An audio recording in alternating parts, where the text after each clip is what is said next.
Bonjour et bienvenue sur Radio Cessort, votre rendez-vous quotidien avec l'actualité de la cybersécurité. Je suis Marc-Frédéric Gomez, j'espère que vous allez bien. Nous sommes le jeudi 1er janvier, épisode 533. Et avant toute chose, je vous adresse mes meilleurs vœux pour cette nouvelle année.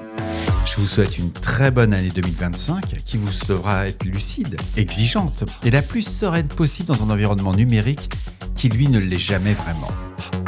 L'année 2025 se termine pour Radio Cessort, mais tout au long de cette année, Radio Cessort a veillé une veille quotidienne en cybersécurité sans aucune interruption. Plus de 530 publications ont été produites avec une ligne éditoriale constante, factuelle, technique, sourcée, mais surtout orientée professionnelle. Mais Radio Cessort ne se limite pas à un flux audio. En 2025, le projet s'est structuré comme un écosystème éditorial complet. Le podcast quotidien, les diffusions sur les plateformes et les réseaux, la newsletter hebdomadaire et les articles d'analyse publiés sur le blog participent désormais au même ensemble cohérent. Aujourd'hui, Radio Cessort, ça représente environ 47 000 écoutes par mois, tous canaux confondus. Il n'y a pas de baisse, vous écoutez aussi bien en semaine que le week-end. C'est un volume qui se confirme que Radio Cessort est devenu un outil de veille installé dans un usage d'une communauté de professionnels. Depuis le mois de mars, la newsletter de Radio Cessort a été publiée chaque semaine sur Substack. Elle prolonge le podcast et permet de prendre du recul sur l'actualité. En parallèle, j'ai produit 115 articles et analyses qui ont été publiés sur mon blog, aussi bien en français qu'en anglais, tous dédiés à la cybersécurité. L'année 2025 marque aussi une étape importante, le lancement international de Radio Cessort. Des éditions en anglais, en allemand, en espagnol et en italien ont vu le jour. Elle pose les bases d'un projet qui dépasse désormais le cadre francophone, avec une audience internationale encore jeune, mais bien réelle. Tout cela n'existerait pas sans vous. Merci à celles et à ceux qui écoutent, lisent, partagent, relaient, soutiennent Radio Cessort, souvent de manière discrète mais constante. Et pour 2026, la trajectoire elle est claire. L'actualité quotidienne va continuer sur Radio Cessort, c'est le cœur du projet. En revanche, les éditions internationales passeront sur un format hebdomadaire. C'est un choix extrêmement pragmatique, c'est pour préserver une qualité éditoriale, garantir la pérennité du projet dans un contexte où Radio Cessort coexiste, entre guillemets, avec un métier où j'exerce en responsabilité. Il ne faut pas l'oublier, je suis tout seul. Il n'y a personne d'autre, il n'y a pas une équipe de journalistes, il n'y a pas des éditeurs, etc. J'ai quelques contributeurs qui me donnent des sources, qui me disent « Tiens, il faudra peut-être rajouter ça », mais c'est exceptionnel. Mais le reste du temps, je fais tout seul. Le montage, la diffusion, trouver les sources, etc. Donc les nuits sont assez courtes. Et avec la version internationale, faire 5 épisodes dans la même nuit, non, c'est compliqué. J'ai essayé, j'ai fait un mois. Et là, je dis non, une fois par semaine, ça sera très bien. Et c'est le fait de ne pas oublier que je suis seul à faire chaque épisode, mais c'est quand même grâce à votre soutien et au retour que Radio Cessort entre en 2026 sans aucune rupture, avec une organisation beaucoup plus réaliste, la même exigence sur le fond. Et je vais rajouter quelques mots sur la partie vidéo. C'est pour ça que la partie internationale va passer en version hebdomadaire, parce que le montage vidéo, j'ai regardé, je me suis formé, il n'y a pas moyen. Si je veux faire ça de façon aussi productive que les podcasts de Radio Cessort en français, il y a entre 4 et 5 heures de montage minimum. Et alors j'hésite, parce que je suis quand même arrivé à un bon niveau sur le live au niveau du podcast. C'est très rare que je fasse un deuxième enregistrement sur tout ce que je fais.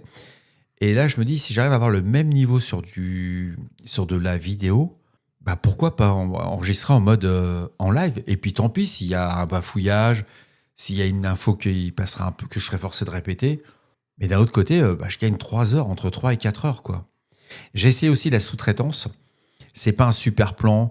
Ça va de 300 à plus de 800 € l'épisode monté. Et vu que je fais ça tous les jours, c'est pareil, le week-end, ils ne travaillent pas, c'est des heures supplémentaires, etc., etc. Ça devient très vite très compliqué. Mais en tout cas, très belle année à toutes et à tous. Merci d'être là, parce que sans vous, ce podcast n'existerait pas.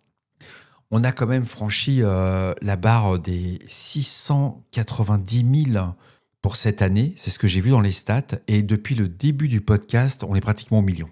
1 million. Vous vous rendez compte, c'est un truc de dingue. Il n'y a pas de sponsor. Ici, il y a vous, les sponsors. Il y a les 130 donateurs qui ont donné sur la cagnotte de Radio Cessort qui m'ont permis d'acheter tout le matériel, tous les abonnements qui vont bien. mais il n'y a rien d'autre derrière. C'est que vous. Donc, merci. C'est dingue. J'espère qu'on va réussir à cranter. Je ne vous cache pas que j'aimerais bien monter un peu plus. Et puis, c'est hyper passionnant. C'est hyper gratifiant. J'adore. On va parler quand même du programme aujourd'hui parce que, mine de rien, c'est pas parce qu'on est que le 1er janvier que je parle que de moi. Et si, allez, une petite... allez, je vous donne un petit tip, c'est un petit secret de Radio C-Sort. J'ai fait ma première raclette de l'année à midi. Voilà, c'était le petit clin d'œil pour ceux qui avaient participé à la raclette. Ah, ça fait du bien de commencer l'année comme ça.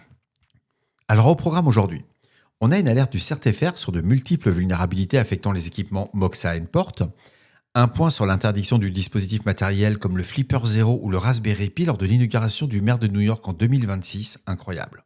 Et enfin, un incident appliquant un câble de télécommunication sous-marin endommagé en mer Baltique. Alors, plusieurs vulnérabilités affectent les serveurs de périphériques Moxa Endpoint selon un avis publié par le CERT-FR le 31 décembre 2025. C'est l'avis 2025 AVI 1142. Ces vulnérabilités permettent selon les cas une élévation de privilèges, un déni de service à distance ou une atteinte à l'intégrité ou à la confidentialité des données. Les systèmes concernés incluent l'ensemble des Endpoint série 5000 lorsqu'aucune protection d'accès physique n'est en place, ainsi que le Endpoint 6100 dans des versions antérieures à la 1.1.0. Ces vulnérabilités sont documentées dans les bulletins de sécurité Moxa MPSA 25000 1731 et MPSA 257331 publiés le même jour. Bref, on a quand même 3 CVE. Ce sont les CVE 2025 15017, 2025 19077 et la CVE 2025 2026.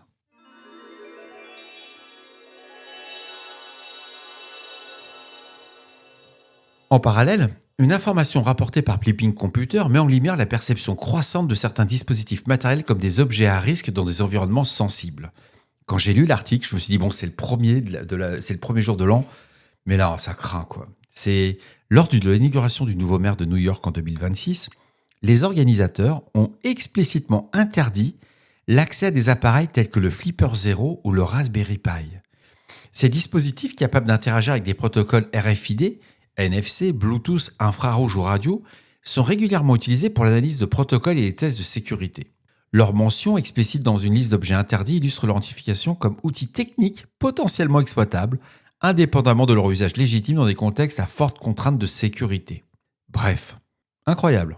Bientôt, on n'aura même plus le droit de se promener avec son smartphone.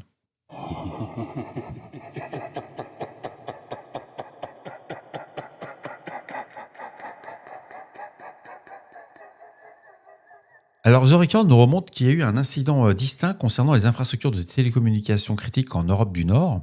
Les autorités finlandaises ont annoncé la saisie d'un navire soupçonné d'avoir endommagé un câble de télécommunications sous-marin en mer Baltique après un signalement de l'opérateur Elisa.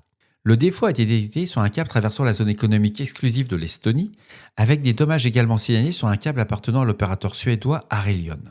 Les premières constatations indiquent que le navire suspect circulait avec sa chaîne d'ancrage immergée, un mécanisme déjà observé lors d'incidents similaires. Mais l'absence d'impact immédiat sur les services grâce aux liaisons redondantes de cet événement confirme la vulnérabilité physique persistante des infrastructures sous-marines de télécommunications. Mais surtout, ce sont 17 bâtiments au total qui ont été identifiés qui circulaient avec l'encre entre guillemets qui traînait sur le fond. Bah, ça doit être un oubli.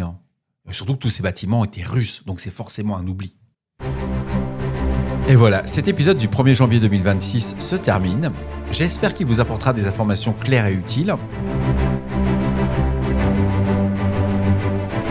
D'ici là, on ne réfléchit pas, on patch. On se retrouve demain pour un nouvel épisode. J'ai raté l'épisode d'hier du 31, je ne l'ai pas fait, tout simplement, je n'en avais pas envie. C'est rare, mais c'est il y a 2 jours cette année que je n'ai pas fait l'épisode. Bon, sur 365 jours, ça va, je vais bien le vivre. Mais je tenais, pour ceux qui attendaient, je suis désolé, mais non, pas envie. Donc vu que je fais ça uniquement pour le plaisir, je n'ai pas besoin de... Je me force pas, quoi. Le jour où je me forcerai, j'arrêterai totalement. J'ai pu voir tous les vœux, tout ce que racontaient les gens sur les podcasts. Alors, j'ai presque envie de répondre à un post sur le fait que je n'ai pas de sweat à capuche, je ne suis pas dans une cave et je n'ai pas prévu de faire de la vulgarisation. Je fais de la réponse à incident. Mais le jour où je ferai de la vulgarisation, je serai devenu un vrai consultant haut de gamme et non, pas le temps, pas envie. Voilà, c'était ma première bienveillance de l'année.